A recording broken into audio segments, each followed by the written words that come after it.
New cars have become far too big. This M3 went on sale in 2001. Then 20 years later, in 2021, this M4 arrived, and my has it grown. And this causes a bit of a problem.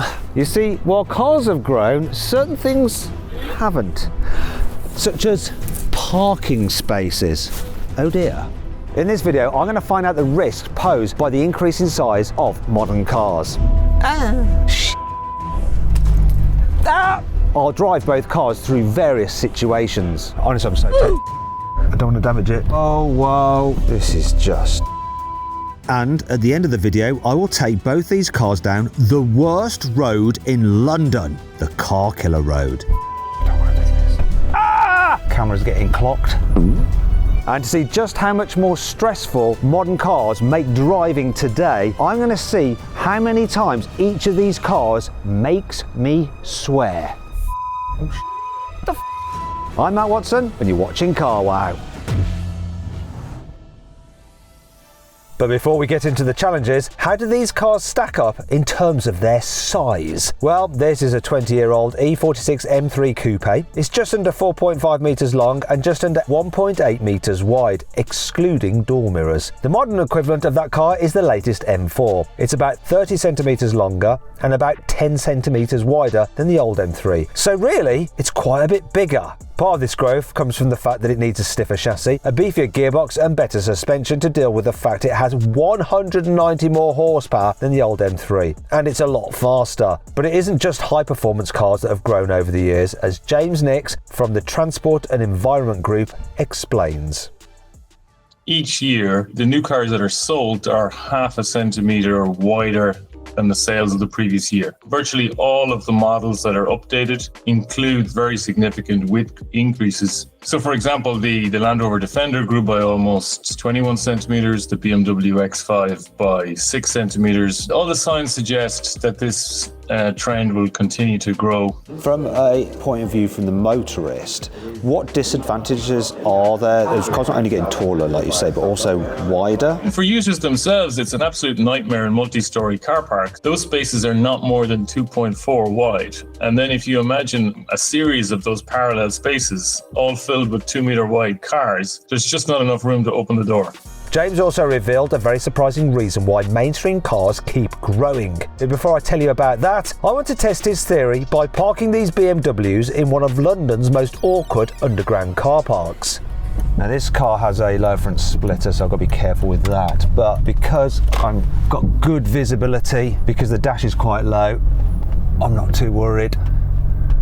Now, can I get around this bit? I'm going to take a wide berth, see if I can get in M1. Once again, I know exactly where the corners of the car are. It's quite easy to see and gauge it. Right, go find myself a space. There's a bit of like bollardy curby bit sticking out, which could catch me out. And then this bit here while I'm manoeuvring. I have no reversing cameras, so it's all on the mirrors. Do not do these wheels.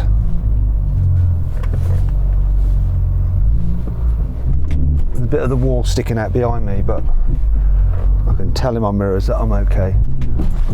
God, I'll tell you what, this automatic gearbox with its robotised manual clutch is a little bit jerky. Can I get out the car without hitting the car next, well, the van next to me? Pretty bad parking by me because I'm a bit rubbish at parking, clearly. Bit of a strange angle, but that'll do. I missed the curby bit. I'm in the space. Okay, here we go. New M4. I'm not worried about like bottoming out. God, I'm actually already tougher just to get through that gap. I am going to rely on my cameras because otherwise I have no idea. There we go. That's what I want. Bird's eye. Now, without all this, I would be absolutely. And even look, I've got reds. Just leap of faith it. This is scary. If you don't have these cameras, you are in a lot of trouble. I'm gonna have to go out and then in. No chance. Literally, that's... Can I? No. Don't risk it for a biscuit. At least this gearbox is a little bit smoother than in that M3. All right, we're good. We are good. Watch that pillar there. Parking space, here we come. Nose up here. Just watching that lump there on the floor. No, I'd probably rather go in that space to tell you the truth, but I've got to do the same thing. I'm sort of cheating a little bit, being able to go into that space. Oh. I'm not hamming this up at all. The car's added length is really going against me here, not just the width. And that angle is sort of helping me out with that stupid lump on the floor. I'm a bit more confident in reversing this into position than the other car because I've got the reversing camera, so I can get right up tight. There, I love that view that you get. Right, there we go. Let's see if I can get out. Once again, without touching this car. I don't think getting out's much harder. And I think, you know, considering that bollard here, that's about as good as it's going to get. It's not worth risking it. It has proved harder so far. So why on earth are cars getting bigger if it also makes them more awkward to drive? It's very much profit driven. And we've seen that across a whole series of studies where the margins on large SUVs are somewhere in the region of 40 to 60% higher than on smaller cars. Companies are chasing these higher margins that they're securing from the large SUVs, and they frankly don't care if the motorist is boxed in or out of their car. And things could get even worse in the future. Is there a limit to how big cars can be? There is a limit for all vehicles of 255 centimetres. Now that was brought in 1997, 1998 to govern the width of trucks and buses. It's effectively a truck and bus width limit. There is a scope though that cars could get as big as that 2.5 metres. So I guess when someone says you could fit a bus in there, mate, you'll actually be able to know for sure. Under existing law in both the UK and the EU, a car can be as big as a bus. But I can see a huge problem here, because cars can drive in places where buses aren't allowed, such as certain tunnels. I'll test how difficult these cars are to drive through London's narrowest tunnel later in this video. But before that, I've heard of a car park that's so inaccessible, it's actually impossible to drive directly into. So to get to the car park, I have to drive into this rather sketchy lift. Already, look at the amount of damage. Look, oh. For access to car park, press call button. I've got a booking for the car. I'm nervous getting in this car.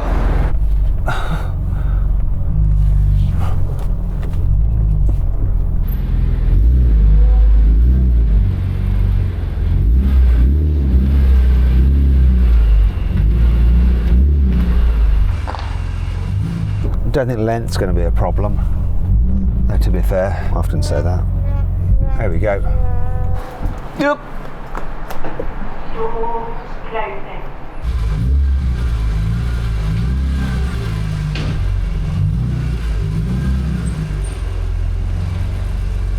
What a terrible, terrible place.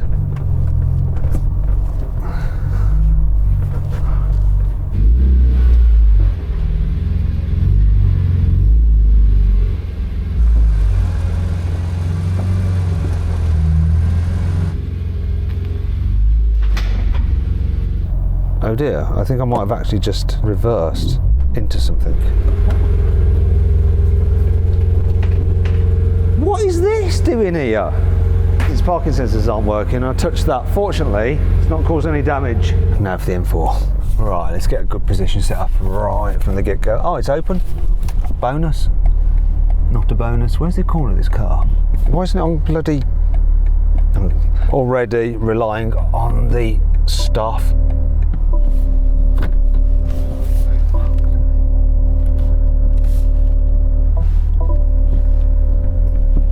Ah, it's shutting, what the f***? What the f***? That would have clanked on the car. Hello, can you let me in, please? No problem, thank you. Bloody hell. Come on, surround view for the win. Oof. Okay, I'm not gonna lie. Cameraman Lewis is keeping an eye out for me. Ah, he wasn't. Look, I couldn't do without him. What a stupid parking. This is just... No, I've done it again. I think it might be the camera on the side of the car.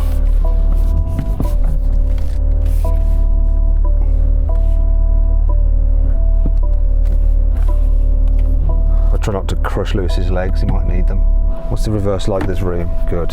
I would not have been able to do this without the surround view cameras, and I certainly wouldn't have done it without Lewis. So if I'd been on my own, I would have bailed from this car park and I would have moved on.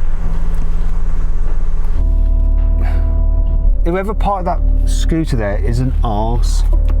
Just need to check. I'm not going to curb that wheel. No. All right. Is it going to get around there? I mean, who are these people putting these bikes there? Oh. Thankfully, that other car's somehow gone.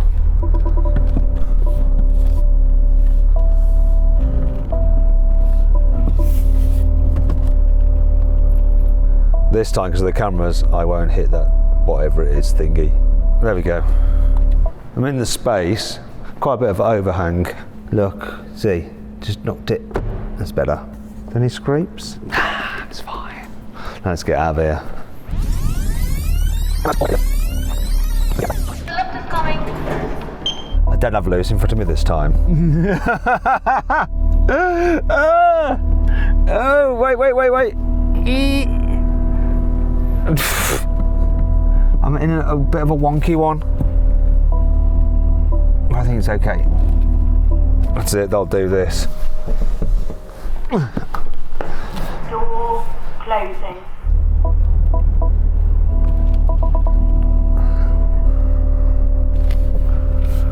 Oh, wait.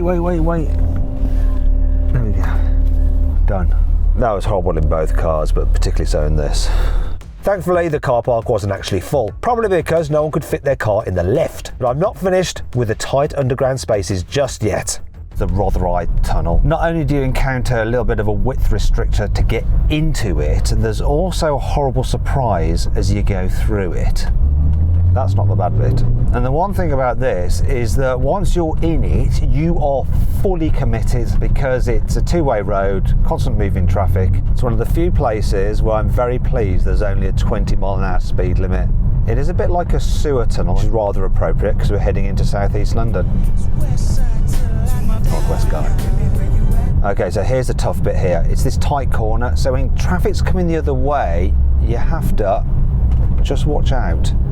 So there's another turn going this way, and it all depends how people are positioned on the other side of the road as to how tricky it can be. Because if you have someone driving quite a wide vehicle, like a van coming the other way, when you go around these cornery bits and they're a little bit all over the road, it can be sketchy. But I found it quite easy in this. But as you can see, there's not loads of room, is there, to the curb and the cars on the other side. There's an example here, watch this. Watch, see? How they're over the other side, and then it's just, whoa, glad I'm in the small car, glad I'm in the small car. Yeah, that's the bad bit. I'd love to have done a tunnel blast through there, it would have sounded epic in this. Well, that was relatively pain-free in the M3. Let's try the M4. If you're changing your car, then you've got to check out carwow, because there's nothing quite like knowing that you're getting a great price, both when selling your old car and finding a new one. Carwow makes all the stuff that's hard work about car changing, like the haggling, the no-shows, and the nasty surprises, a thing of the past, life-changing. Now, if you want to go to carwow right now, I've put a link in the description of this video and the pinned comment. Alternatively, you can click on the pop-out banner appearing in the top right-hand corner of the screen now, or scan the QR code on screen using your mobile phone to go directly there. Car change, carwow. And already I'm not enjoying this. This is look, already the sensors. I'm using my camera straight away. I'm not messing about here. I mean, I'm getting through and it's okay, but there is just that extra layer of stress. It's going to be a little bit sketchy here, but I can do it. That's fine. It's not as bad as I thought it might be. Oh, shoot. Whoa, sorry. I'm just not taking any chances with that curve because of my wheels. Oh, this is, oh no, that wasn't fun. I got lucky on the previous one. It's when they SUVs come round. I mean, I'm just being super cautious of my alloys. Everyone's like driving a little bit over and then moving back in when they have to. There's definitely a higher level of tension driving this one through than the M3. For all of those who go, oh Matt, you could get a bus through there, blah, blah, blah, blah, blah. I do get that, but I'm someone who really likes to take care of their car, so I'm super cautious about alloy wheels. You know, whenever I curb an alloy wheel, I just feel gutted for days. And we're out. Thank God that's over. And that's got me worried, because later in the video, I'll be taking on the car killer road, and I will damage a vehicle. Ah!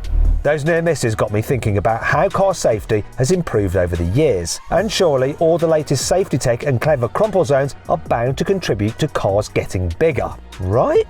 I decided to speak to an expert to find out.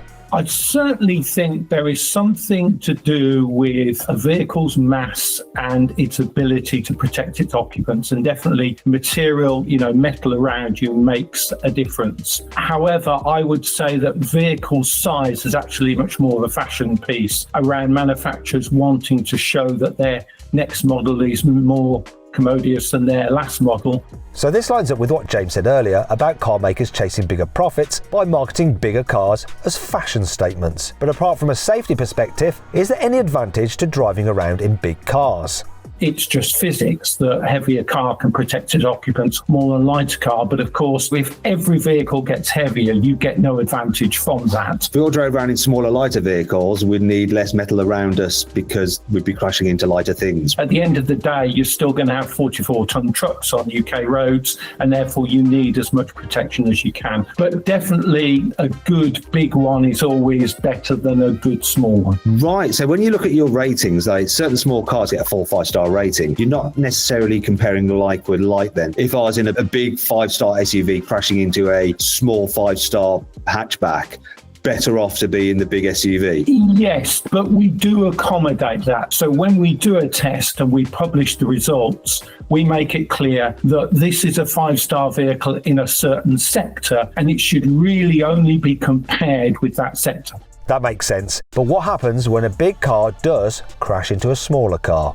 Something we introduced in 2020 was something we call compatibility. And what we're trying to do there is to make the vehicle manufacturer who makes the big car also accommodate the smaller cars. So manufacturers don't just make SUVs as big tanks, they have to make them softer to protect the smaller vehicle as well. That's all well and good, but I can think of another area where big cars come under fire from other road users. This 7 Series is clearly spilling out of his bay. To be fair, he is parked quite away from the curb, obviously to protect his alloy wheels, but look how far over he is. This Range Rover Sport, it's just over the line, and to be fair, it's got reasonably close. I think the person in this Lamborghini Murcielago is just like given up. I'm going to park where the hell they like.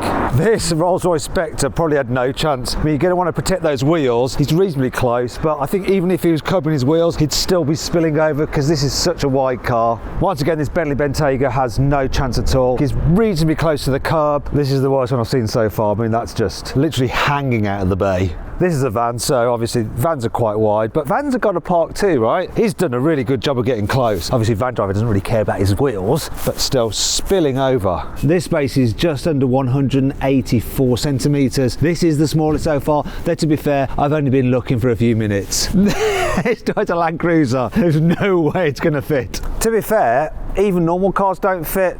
Well, they're not particularly well parked. This Mercedes A-Class, this Mercedes C-Class, a badly parked Mini. You could park the old Mini like lengthways in there and it would fit. And look, Mercedes E-Class here. Pretty close to the curb, but spilling out quite badly. But if none of these cars could fit in these on-street spaces, does that mean the parking spaces themselves are the problem?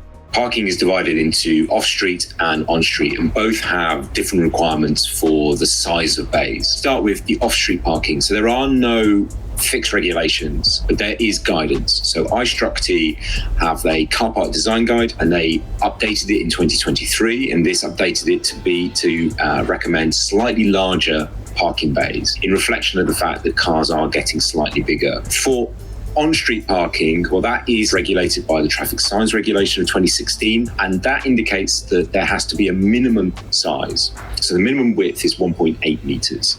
So that means the spaces I found in central London are some of the smallest in the UK. So no wonder that huge Land Cruiser didn't fit. But how about a 20-year-old BMW? Parking this M3 should be a breeze, right?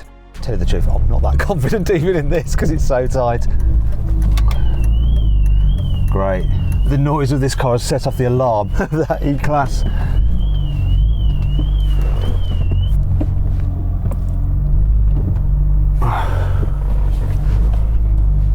In some ways, I'd rather be in the 4 Series because I've got those cameras. I might need some assistance. Lewis, yeah. How far am I away from that? From the car behind you? Yeah, about this far. Okay. Do you know what's happened? Over the years, I've got so reliant on cameras. Now let's find out if Oh, even this is spilling over. Let's see if I can get a bit closer. Right, I am not getting better than that. 2 fingers. Oh, look! I think the camber's working against me on this particular car, but it's sort of just about in. 182 centimetres. So it's still 2 centimetres over the minimum, but my gosh, it's tight even for this old car.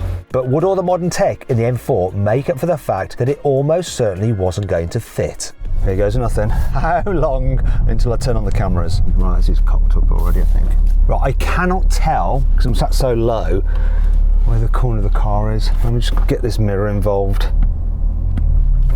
I've turned the parking sensors off. Let's see how close I am to the car behind. Quite close. It's measuring me being close to the curb. But I think I might be able to do this. Super close to that Mini. I think I'm going to hit it if I get any closer. See, this is not only wider, this is longer. Blimey. This is insanely difficult. Totally reliant on this surround system. So good, to be fair, but it's so necessary. And again.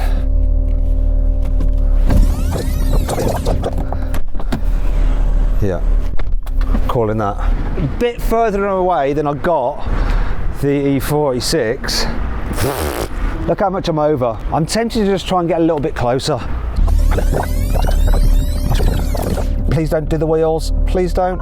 Oh, I'm not going to do better than that. That's less than 2 fingers. Back's well over, look. Considerably over. That line's there. I'm spilling out the bay. Oh, look, that's fresh. I just did that. Damn!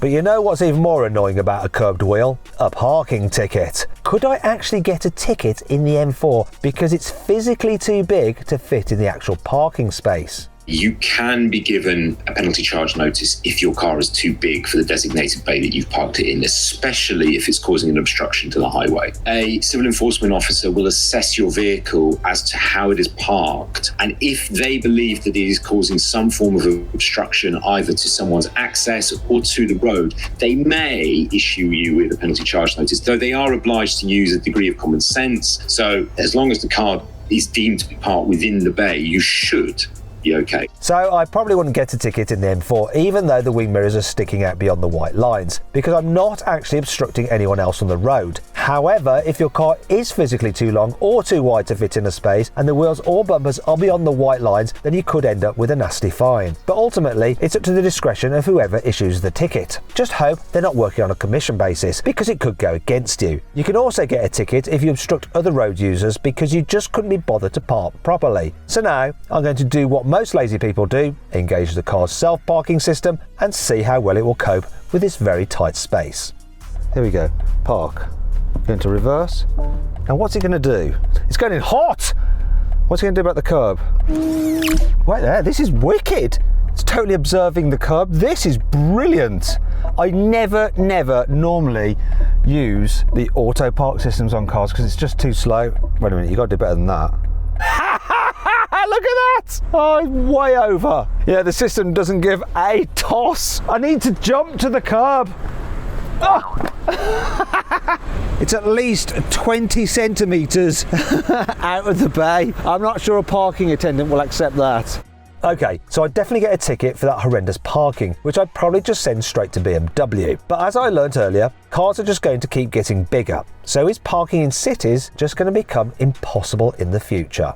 Our cities were designed several centuries ago. Our roads were designed many decades ago. So there actually is very limited space on roadsides for on-street parking in particular. And as cars get bigger, there's going to have to be at some point some kind of conversation as to how large cars can actually get before our infrastructure itself struggles really to cope. And car parking is almost the first sign of this. So let's recap. Cars are getting bigger by about 0.5 centimetre every year, and all the signs say this trend is going to continue. This growth isn't necessarily to do with car safety. It's more to do with car makers wanting to maximise profits, and their companies, so you can't blame them. And selling bigger cars as fashion statements is all part of this. Parking spaces in the UK are already too small for most cars, and as cars keep growing, the actual roads themselves will start to feel too small. And so far, the M4 was proving much more stressful to drive than the old M3.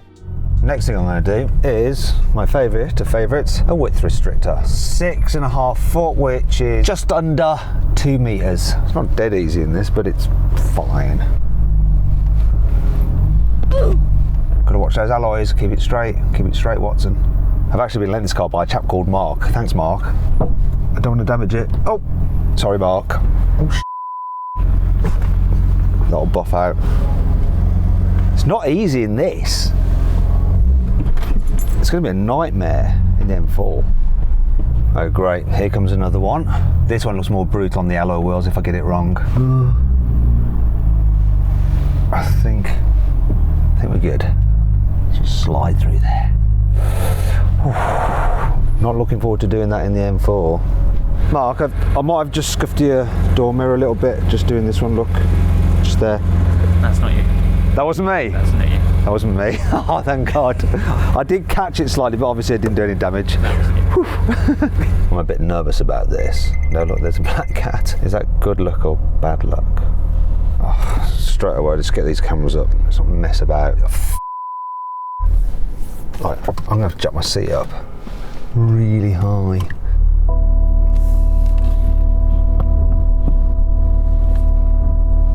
Come on. It's just horridness. And for my previous mistake, I can hear the camera hitting the bollard. Wheel dead straight. I have had a bit of help from Lewis pointing.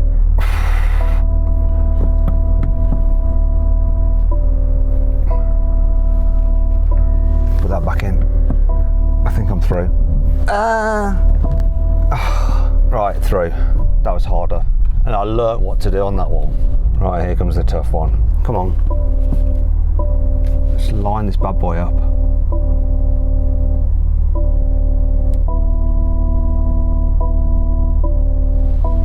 Oh, now. Door mirrors, just in case. I hope that's the camera. There we go. I think I'm through it. Oh, that was stressy. I've got one challenge left, and it's the hardest by far.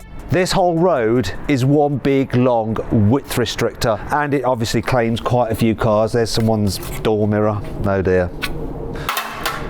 Hopefully that's not going to be me. Okay, here I go. The in seems okay.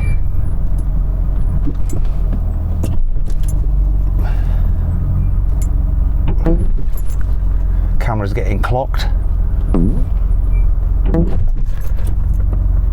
And again. But other than that, if it wasn't for those cameras getting smashed, I can get through here pretty quickly. In fact, Lewis, the cameraman, he slowed me up. That was easy. No problem. Look at this. We've got a taxi driver. These guys are skilled at driving through horrible London, and he's going slow. Can you hear his car creaking against the... Listen. That's tyres against the curb. Ooh, hello. What's happening, Matt? Hello. You alright? How horrible is this? Wait, if I put on any more weight. Well done though. Even experienced taxi drivers, they hate it. The taxi driver's having to come back up now. Horrible. Can't put this on the internet. I told the missus I was going out to get the papers and I'm working, so don't do it. You're earning money for your family, it's fine. Well done. Now for the M4. Bit worried about this because I've just looked online and apparently the width of that new black cab is 1874 millimeters. This is 1887 millimeters wide. So this is 15 millimeters wider. I don't think the wheels are going to make it unscathed. Let's do it. I don't want to do this. What have I got myself into? I'm literally getting help with this. There is no way I'm doing this without the help. I mean, look, I've no idea. I'm just...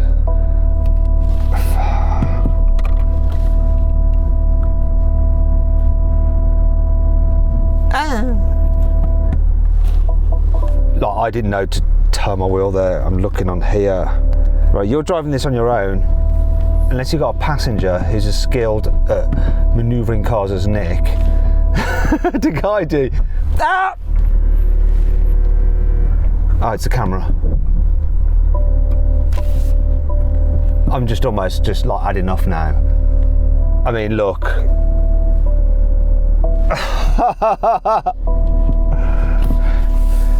I mean, let's be honest, we're cheating, aren't we? Yeah, I can't be here for everybody. I'm keeping my window down. Let's just accept the fact that I'm not doing this on my own. This is not doing it for me. Your door mirror is going to be perilously close here, but I think you'll be fine. A little bit of right, tiny bit. Right. Stop. Okay. Now, yeah. Left. Ah! You're fine. Did I do it? You haven't curbed it. You're fine. That went up the curb though. Left. Okay. A little bit of left still. I think I'm... GoPro, don't worry. A little bit left. Left. Okay. I'm now... Look at that there. Yeah, you're fine. This way. I mean, we're talking just minor changes to make it through. Oh, that was a GoPro. Honestly, I'm so Right, I've had enough of this. Today has been stressful, and I would have damaged this car quite a few times going through there if I hadn't had Nick. In fact, I wouldn't have bothered. I wouldn't have gone through it. Thanks, Nick. Oh, that was good timing. I know how that GoPro feels. I thought I got away with that curbing incident, but actually, I think that's it. Damn. I like the way that I've contained it to one wheel today. And that was from earlier, and that was from just, and that could have been a lot worse. But what about the all-important swear score? Absolutely. This is scary. Come on. What the Ah! Stupid parking. This is just... This is...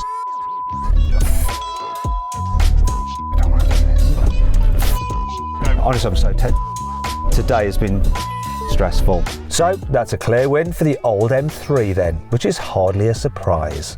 So what have we learned from all these crazy challenges? Well, while cars have got bigger, which makes them more comfortable to travel in, and it's fine on big, wide open roads, it actually makes them less comfortable to drive round town or busy city streets. And this is how crazy things have become. The Fiat 500, one of the world's smallest cars ever, but not anymore. That is pretty much as wide as the E46 M3. Madness. I hope you enjoyed the video. If you did, give it a like. If you want to see some other crazy videos, then click on the subscribe button, because we've got some really interesting stuff coming out soon. To watch some other videos, just click on the video windows, and if you want to change your car the easy way, just click on the Carwow logo. Thanks for watching.